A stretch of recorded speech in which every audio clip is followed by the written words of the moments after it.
This video is proudly sponsored by DigimonCard.io for all your Digimon card, deck building, deck list, card pricing, and discussion needs.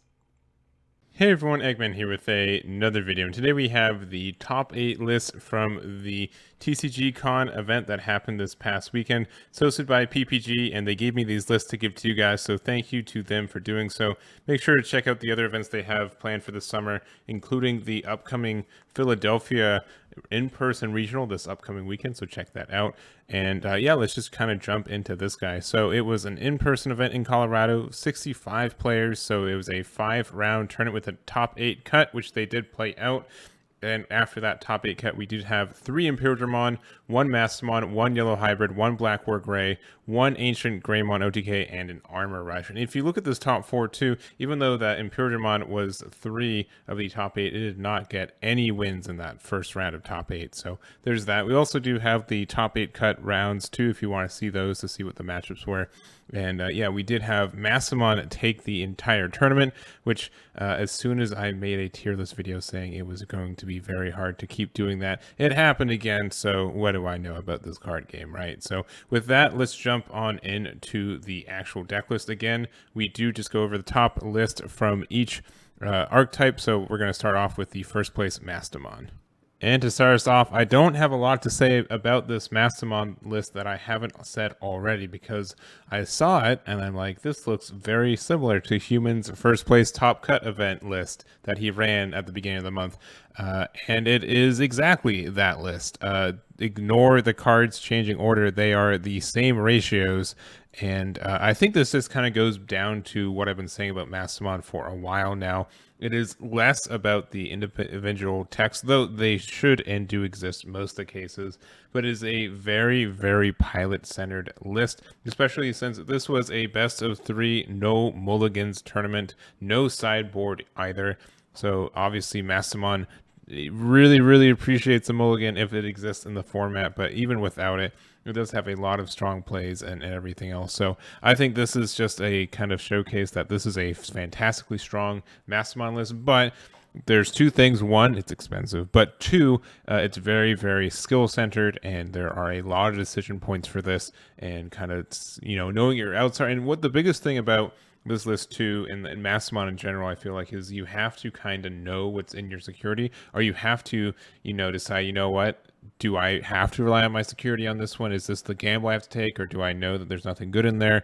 Obviously, you can't check a lot until you get to your first Mastemon and what's in your security anyways, but I think being able to play with the security knowledge that Mastemon gives you and everything else does give a kind of an edge. And in general, I think this is, again, a very pilot-centered deck, and I think Ethan did a fantastic job getting first place with this list today. So congrats with Ethan. And then next we do have, yeah, for the record, yeah, this is Ying's list. So very, very similar because it's the same 50 cards. Anyways, we do have the second place. So this is Luis's do Villar's Armor Rush list. And again, a list that I said that probably Armor Rush isn't doing super good, but getting second place is doing it quite well with this.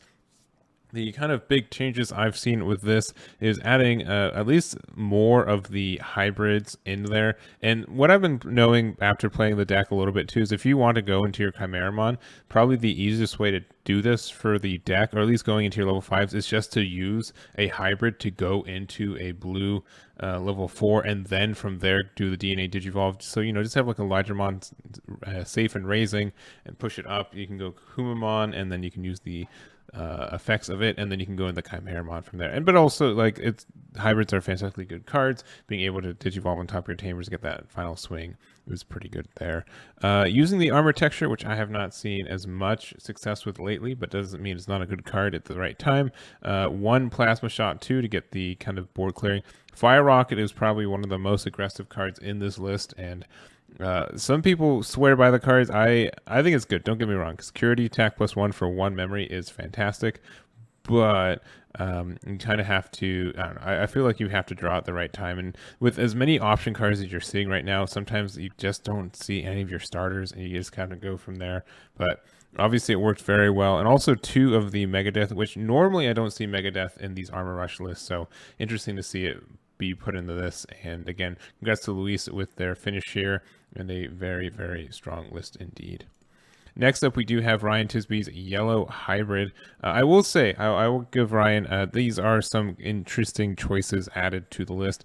Using the Bushy Agumon as a one-of, because they're also running the Mastemon, but not the new Mastemon. It's the classic OG Mastemon, which I think is a good choice for the list. Obviously, it's only one color, so you don't get the Cody benefits from it, but still being able to do 1 damage to your opponent, I think can be kind of useful. It does Digivolve into Zwart Defeat if you need to as well, so that's a good target for that, since you already are playing the Fall Down mode, which is still great for what it does too. I think the only other thing, like, when you're playing Mastemon, you can go more into Mastemon. There could be like a variant where you could go into like instead of Rapidmon, you could do like the double armor where you could have like the Magnamon since that'll have blocker and stuff. I don't know. The only thing I don't like about Mastemon is there's nothing really good to get out of your drop area besides Bushy. But besides, I mean, Bushy is still a fantastically good card. Don't get me wrong, but that's the only nitpick I would say there. Obviously, you can go to Patamon and you can go Patamon to Rapidmon again and do your shenanigans too. So honestly, I think maybe just having a rookie to bring back to get some Rapidmons off could be a good reason to play Mastemon, but I don't know. I think this is still a great card for what we're doing, and going from there. Everything else I'd say moderately standard, but there's also the Digimon Emperor. So this is a kind of tech card I've been seeing a lot of people kind of spice in if they can allow it, and it's a tamer, which means you can go Susanomon on top of it late game as well.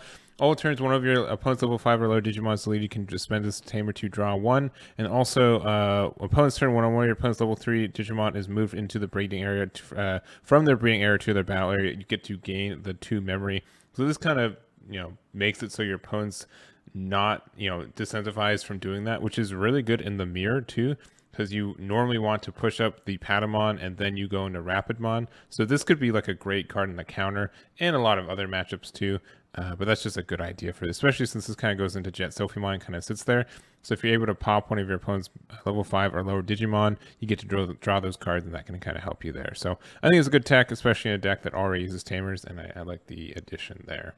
Next up, we do have the BlackWarGreymon. I believe this is the 4th place, or I guess top 4. Top 4 is the 3rd and 4th are essentially the same here.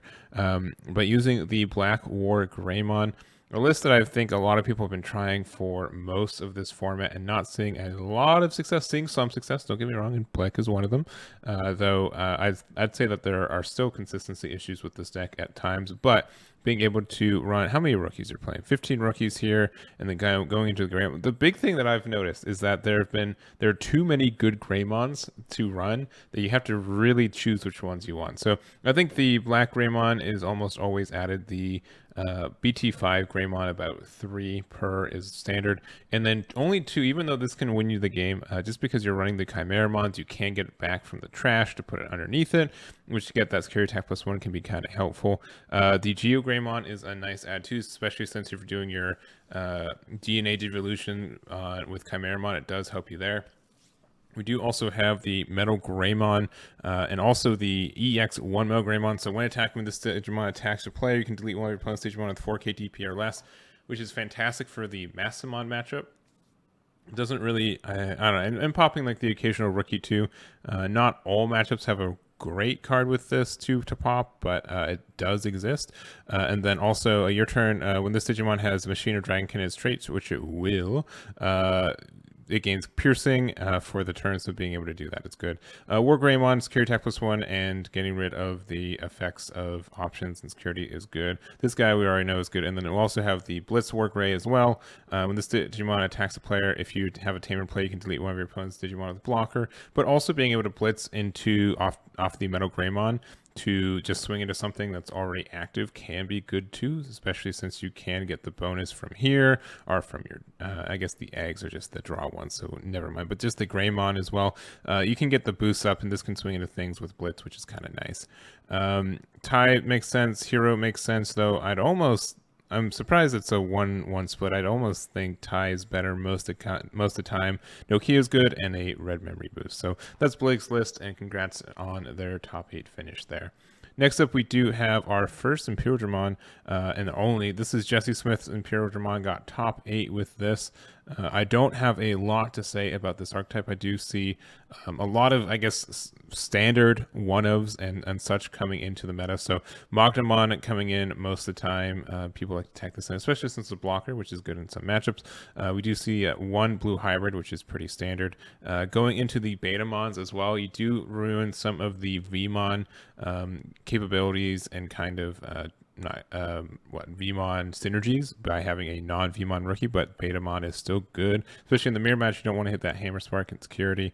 And then going with the 4 Pale and the Chimeramon there. I've been seeing people put in the Mimis too, because that does help you get that additional rookie out at times. The Mega Deaths have been mega popular, and that's really all I have to say. These lists have been pretty standard, I think, in general. If you want to do well at a tournament and you're not really sure how to do it, Imperialdramon is probably your best bet. But it could also be just a lot of people are playing Imperialdramon, but it's been doing well. It's the biggest slice of this dang old pie chart, so people are placing with it. I don't think it's winning all the time, but it's definitely getting to the top placings. So if you care about getting those top placings, I think Imperialdramon's probably your best bet, and will continue to be your best bet for a while.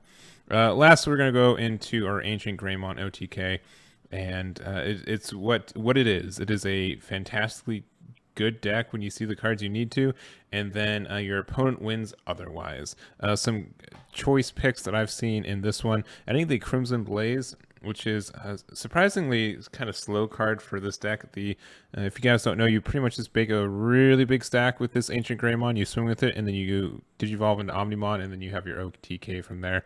So that's usually pretty good, especially since this will be a big old security attack plus like 4 or 5. You just kind of go from there. Some interesting choices here too. The SkullGreymon, just to, I guess, hard cast to pop something, which is interesting. We also do have the MetalGreymon, so when a Digimon with Metal Grey in its name digivolves into this card, you can delete one of your opponent's Digimon with 4k DP or less, so you can digivolve on top of each other. Also, when this Digimon has Omnimon or Greymon in its name, you get plus 2k DP. So if you need that extra boost, you can also digivolve for 1 to go on top of him, and then go into AncientGreymon. Atomic Blasters, standard. A tie at 2 seems interesting, but obviously you almost always have enough checks with this that you don't need the additional check most of the time. And then the hero to get the additional plus 2k. So I will say, like, it does kind of help. I mean, I guess you normally will have Aldemon underneath it, which means you don't have to check option cards, but probably the biggest threat for this deck is hitting stuff like Ehan's Javelin and stuff that will reduce the DP, so having this additional DP I think will help a lot. And that's about it. Ancient Grey is okay. Ancient Grey OTK without the T. It is Ancient Grey okay.